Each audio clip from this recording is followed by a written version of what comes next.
Bom dia, boa tarde, boa noite para você que quer conhecer um pouco mais sobre os novos nomes da política capixaba que querem representar você, Espírito Santense, na Assembleia Legislativa, no Congresso Nacional e no Senado. Seja bem-vindo a mais um episódio do quadro Conhecendo o Pré-Candidato. E o participante de hoje é Eriton Bernardes Bersaco, pré-candidato a deputado estadual pelo PSOL. Natural de Muqui, ele é professor, escritor e produtor cultural, com mais de 20 anos de atuação na educação pública. Mestre em literatura pela Universidade Federal do Espírito Santo, Eriton também tem forte atuação em projetos culturais e festivais de cinema no estado do Espírito Santo. Agora coloca o seu nome na política com foco na educação, cultura e direito dos trabalhadores. Conheça então o pré-candidato. Eriton, primeiramente agradecer por aceitar participar com a gente da entrevista, né, e de se apresentar para os eleitores capixabas. E para a gente começar então, fala para a gente quem é Eriton Bernardes Bersaco fora da política, fora das salas de aula. Bom dia para você, Adson. Para mim é um prazer estar falando aqui no Café com Política. E Eriton Bernardes Bersaco, sou eu.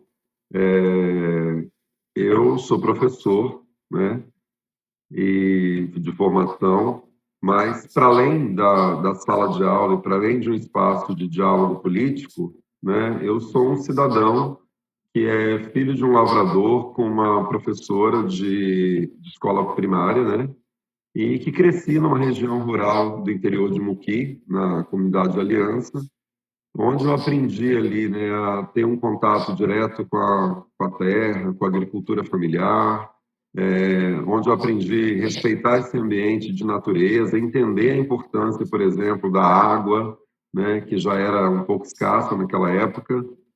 E um Eriton que sempre se preocupou muito, sempre gostou muito de ler, se informar, mesmo em condições meio precárias que a gente vivia naquela época, mas eu me lembro de ser uma pessoa que de estar muito ligado, né, de ler coisas da geopolítica mundial, da história, da literatura, das artes, mesmo sendo um menino que morava na roça e trabalhava no Cabo da Enxada. E aí eu penso logo lá nas minhas origens da agricultura familiar, a gente vivia em condições que não eram as mais fartas do mundo, mas a gente produzia o nosso próprio alimento, boa parte. Então são coisas que fazem parte da minha vida e das minhas preocupações como ser humano, como cidadão. Perfeito. Você já foi garçom, trabalhador rural e hoje é mestre em literatura. O que o Eriton de hoje diria para aquele jovem da lavoura? Então, o Eriton de hoje, para o jovem da lavoura, eu vivo dizendo de vez em quando, Adson, porque eu tenho vários jovens da lavoura que são meus alunos, né? Ou então que participam de algum projeto cultural do qual eu faço parte, na área de cinema, na área de oficinas de literatura. Eu diria para aquele Eriton que não deixe de ser um jovem sonhador, por mais que o mundo e o sistema queira cortar suas asas.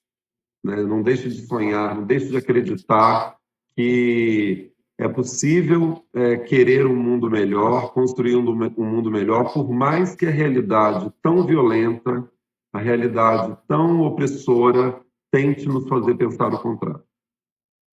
Em algum momento, hoje você está dizendo isso, né, para esses jovens, para aquele Eriton. Em algum momento você achou que isso não seria possível? Se você se transformar, ter essa transformação que você teve na sua vida profissional, na sua carreira? Ou você sempre pensou seguir para frente, pensou positivo e tinha essa certeza que daria certo?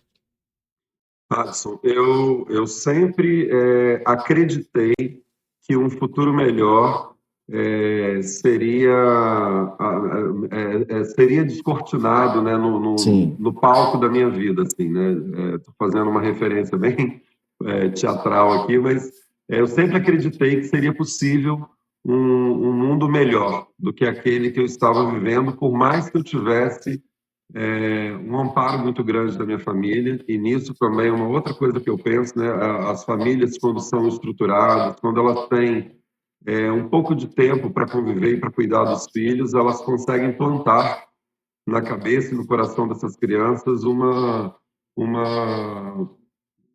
pensamento positivo sobre o futuro, sem apagar a realidade, mas fazer acreditar que é possível, principalmente se esse sonho ele for pensado de forma coletiva. Então, o que eu quero dizer para você? Eu lembro quando eu trabalhava na roça com meu pai tinha uma frase que ele falava o seguinte: eu estudei pouco, a sua mãe estudou um pouco mais e professora. Aprende a trabalhar na roça e estuda. Porque se não der certo nos estudos, você sabe capinar, você sabe colher um café, você sabe plantar um milho. Ele sempre falou isso. E isso, para mim, serviu como como se fosse, era uma frase de efeito que me fazia querer sempre mais. Né, como a gente já falou, você trabalhou, né, na lavoura, como garçom também, para ajudar nos seus estudos, virou professor, mestre, tem atuação forte na cultura, né, com festivais de cinema, e agora você decidiu disputar um mandato nas eleições desse ano. Por que essa decisão? Adson, então, nessa trajetória minha como educador, como professor, tem 23 anos, né, que eu estou na educação. Desses 23, 7 anos eu estive na direção escolar. E só fui fazer processo seletivo para a direção porque como professor, eu sentia as angústias de quem era liderado por diretores nem sempre democráticos, nem sempre respeitosos, e eu pensei que era possível chegar à gestão e fazer diferente. E claro que você projeta, né, e se depara às vezes com a realidade em que você não consegue necessariamente fazer com que tudo aquilo que você idealizou fosse possível, mas foi possível fazer uma gestão democrática, dialogada, uma gestão que sem opressão, sem um rigor desnecessário, com humanidade, com respeito às famílias, aos estudantes, entendendo o estudante, né, como um sujeito importante ali nesse processo de ensino-aprendizagem, então, mudando um pouco algumas lógicas tradicionais da educação. E eu sempre fui de uma maneira cuidadosa também, respeitosa, até para os professores não acharem que eu estava querendo criar, né, uma nova lógica da educação, mas fui tentando ali propor uma gestão diferenciada. E, muito recentemente, no ano passado, eu saí da gestão escolar após eu ter feito denúncias contra uma chefia minha imediata, da Superintendência Regional de Educação de Cachoeiro, e por eu ter passado por um período considerável, um ano, sofrendo perseguições e o que eu entendia ser assédio moral, por eu tentar fazer uma gestão diferenciada, mais democrática, diferente dos moldes implantados recentemente na estrutura da gestão educacional do Espírito Santo. E foi a partir desse momento que, novamente, eu recebi proposta de me colocar à disposição para uma pré-candidatura e eu entendi que era o momento. Então, foi justamente esse motor, né, esse andar das coisas que fez com que eu tomasse essa decisão. Você foi diretor de uma escola onde aluno tirou nota 1000 no Enem. Por que isso ainda é uma exceção no Espírito Santo e não uma regra? Então, Adson, primeiro quero dizer que o fato de eu colocar, né, de eu dizer para as pessoas que eu fui gestor de uma escola que teve aluno nota 1000, no sentido de mostrar um fruto de um trabalho coletivo que vai desde a aluna, a Amanda, com a família, que sempre esteve ali apoiando, toda a trajetória dela, todos os professores que fizeram parte da trajetória da Amanda e culminando na nossa escola, um trabalho que nós fazíamos. Na época, nós conseguimos ter de uns 40 alunos que estavam se formando e fazendo o Enem, aproximadamente 15 com resultados muito bons. Então, a Amanda chega aí com a nota 1000 e ela não, só que ela não chegou sozinha, né? Ela chegou com um grupo maior próximo dela. E o fato de ser, o primeiro que o 1000 é uma nota muito difícil mesmo, né, de se atingir, porque são critérios muito rigorosos e qualquer pequeno deslize pode fazer com que o aluno deixe de ter o 1000, né? Então é quase uma loteria, né? Foram 12 em 2023 no Brasil inteiro e sendo a única de escola pública estadual do Espírito Santo, a Amanda. Mas nós também temos visto uma lógica na educação de dizer, por exemplo, que o Espírito Santo tem a melhor educação do Brasil, e ela é uma fala, isso não é mentira comparado com dados do IDEB, mas isso é questionável se nós pensarmos os métodos pelos quais o resultado é tido. E a gente tem vivido, na realidade da educação do Espírito Santo, uma estrutura que obriga os professores a treinarem alunos com questões específicas, descritores específicos, para se chegar numa nota. Então, é um treinamento que gera um resultado, sim, mas é um resultado questionável. Então, e muitas vezes, com esse treinamento, deixa-se de trabalhar de forma tal que nós poderíamos ter um ganho, que não era necessariamente o IDEB, mas melhores resultados no Enem, mais alunos sendo aprovados, que é isso que de fato importa no final das contas, é o aluno ser aprovado no Enem e ter uma oportunidade de cursar o ensino superior. Você, como nós já falamos, é bem atuante na cultura, teve aquela produção sul do documentário contando a história do Brilhantino, né, que vivia numa caverna, que mora numa cidade que também é conhecida pela sua riqueza de cultura. Você acha que a cultura no Espírito Santo ela é invisibilizada? Adson, depende, a gente dizer isso, de invisibilizado ou não, assim como o turismo também, né, que aqui eu também trabalho com turismo, tem uma casa que eu abro alguns quartos para cama e café, e também é um espaço de troca cultural. Então, tanto a gente ouve isso muito do turismo, e interessante sua pergunta sobre cultura. E aí, quando a gente pensa de invisibilização, né, é para quem? Né? Se é para fora, para dentro?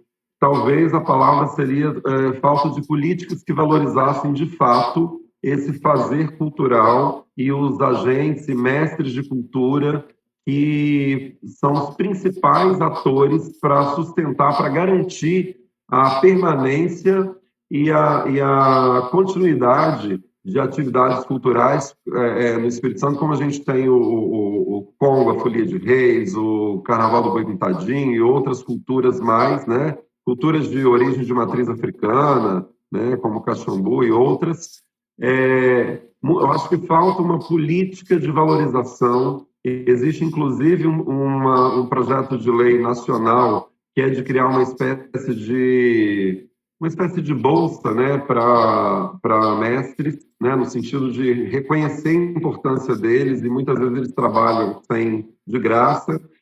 E agora, para além dessa política de valorização, que eu entendo que ela seja importante, e mesmo que ainda não haja na esfera federal uma legislação que ampare e que garanta isso, seria possível sim pensar na esfera estadual alguma forma de valorização já, né, que seja nessa esteira do que pensa esse projeto de lei federal, nós temos recursos e condições para isso, para garantir isso para os nossos mestres da cultura popular do Espírito Santo, que são os que mais são impactados. Então, é preciso olhar a cultura e o turismo como importantes suportes de geração de renda e movimentação da economia. E o que te incomoda hoje? O que mais te incomoda na política capixaba hoje? Olha, eu acho que o que mais me incomoda na política capixaba talvez é o que me incomode na política, de forma De geral, forma geral.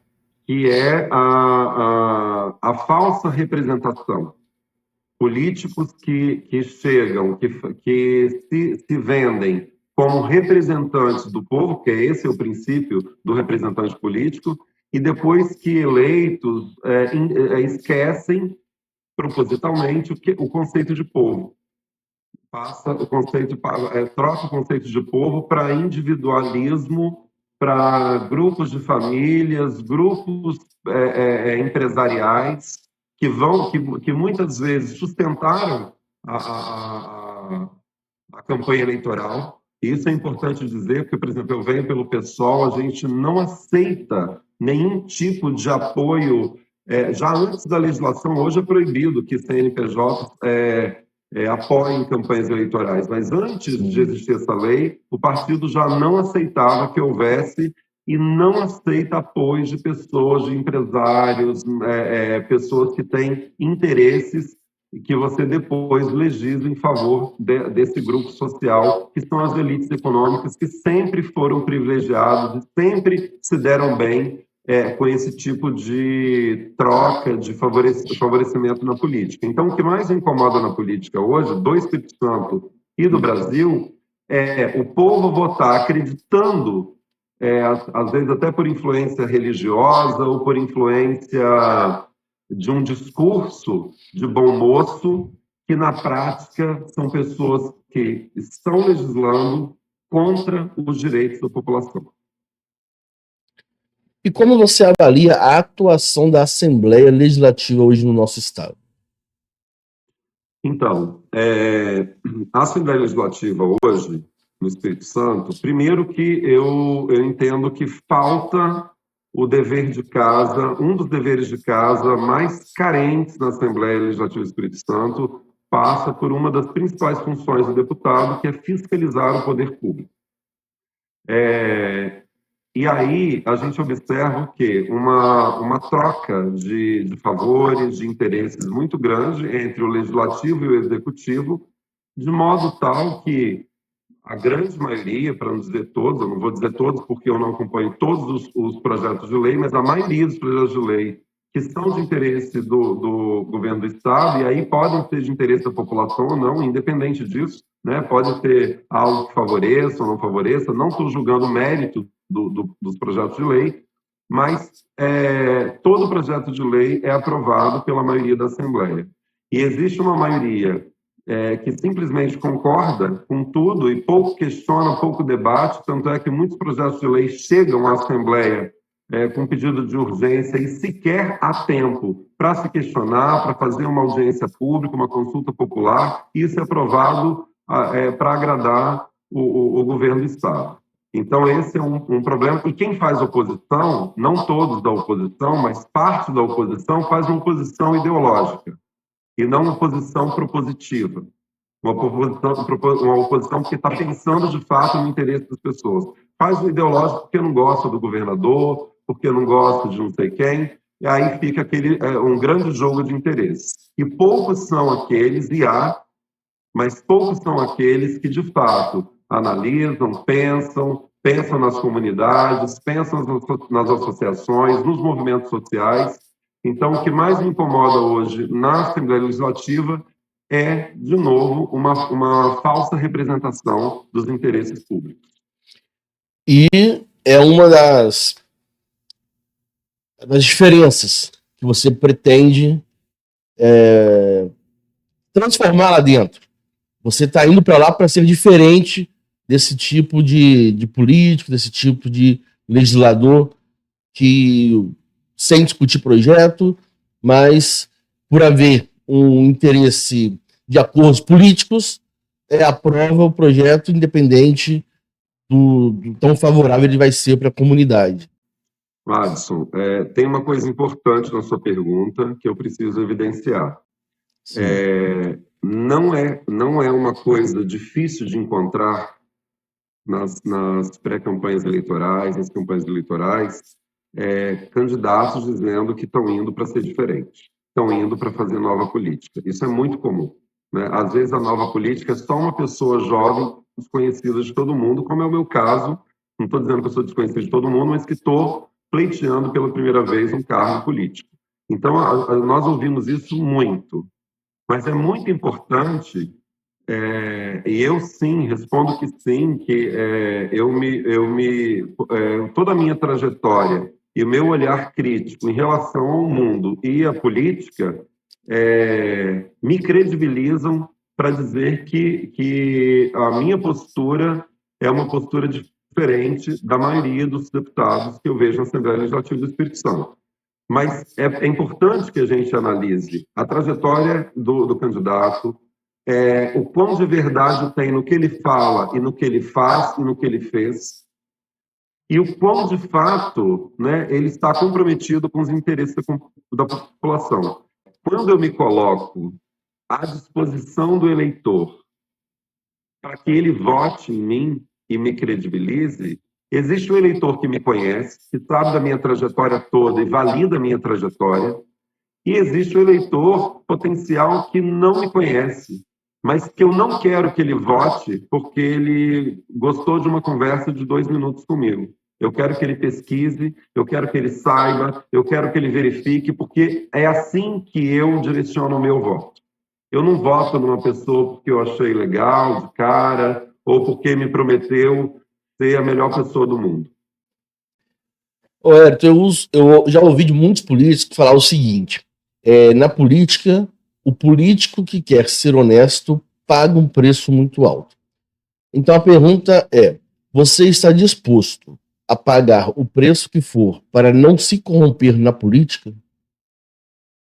Adson, eu estou disposto a pagar o preço que for e tenho pagado algum preço, mesmo não estando na política partidária, né, mas estando na educação, à frente de uma gestão, eu já vi que, sendo honesto, não me submetendo a conluios, a jogos de interesses, eu paguei o preço de sair da gestão de uma função gratificada que muita gente fecharia os olhos para continuar nela.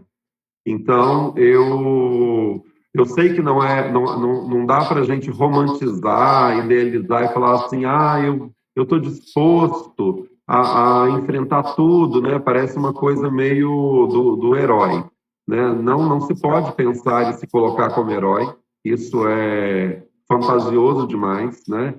E isso é frágil demais, mas entender que sim, é uma tarefa muito difícil você estar diante de um sistema político historicamente corrompido, desde os portugueses que chegaram aqui até os dias atuais, historicamente corrompido, e saber que pessoas que tentaram lutar contra essa lógica, muitas vezes são perseguidas e têm consequências, inclusive outras, piores, né? Agora, fale para o leitor capixaba por que eles podem confiar em um nome que ainda não teve um mandato político. Então, eu acho que é possível confiar no meu nome a partir do momento que você se abre para fazer uma escuta sobre mim, de mim mesmo, ou de pessoas que me conheçam, ou estudando, pesquisando minha trajetória. Então, eu penso que quando você se coloca, seja para um cargo político, seja para pleitear um cargo na Associação de Moradores do bairro, seja na igreja, seja onde for, né? Não é só o que você fala que vai validar e vai garantir credibilidade e confiança para quem você está falando. É importante que as pessoas pesquisem, busquem e comprovem, né? Façam tire a prova do que está sendo dito com toda a trajetória da pessoa. Não que todas as trajetórias têm que ser perfeitas, não é disso que eu estou falando, mas se as trajetórias são coerentes. Então, as pessoas que acreditarem, quiserem pesquisar a meu respeito, vão encontrar coerência, ética, honestidade, verdade, luta, sinceridade, mesmo que ela custe algo, como me custou a saída de um cargo de diretor de escola, por exemplo. E para a gente finalizar, qual é a mensagem que você manda para os capixabas que estão desacreditados da boa política? Antes de mais nada, entendê-los que não é difícil desacreditar em algo que a gente depositou literalmente o voto por tantos anos e não se viu representado. Mas é importante acreditar, porque dentro de uma democracia, por mais frágil que ela seja, por mais incompleta que ela ainda seja, é ainda a única forma que nós temos de validar, de colocar alguém que vai ter ali um período para que nós acreditemos no trabalho dessa pessoa. E é fundamental que, para além de votar, que a gente acompanhe, que a gente verifique o trabalho daquela pessoa que foi eleita e cobre. Porque se a gente só vota e deixa, às vezes é isso que faz com que muitos políticos corrompam com aquele acordo, com aquilo que ele disse durante a campanha. Hérito, mais uma vez te agradeço por ter participado com a gente desse bate-papo, de ter mostrado, ter falado um pouco da sua história para quem está assistindo. E a gente coloca à disposição aí, deseja boa sorte nessa caminhada e quem sabe futuramente a gente não volta a conversar com você já como deputado da Assembleia representando o Espírito Santo. Eu agradeço.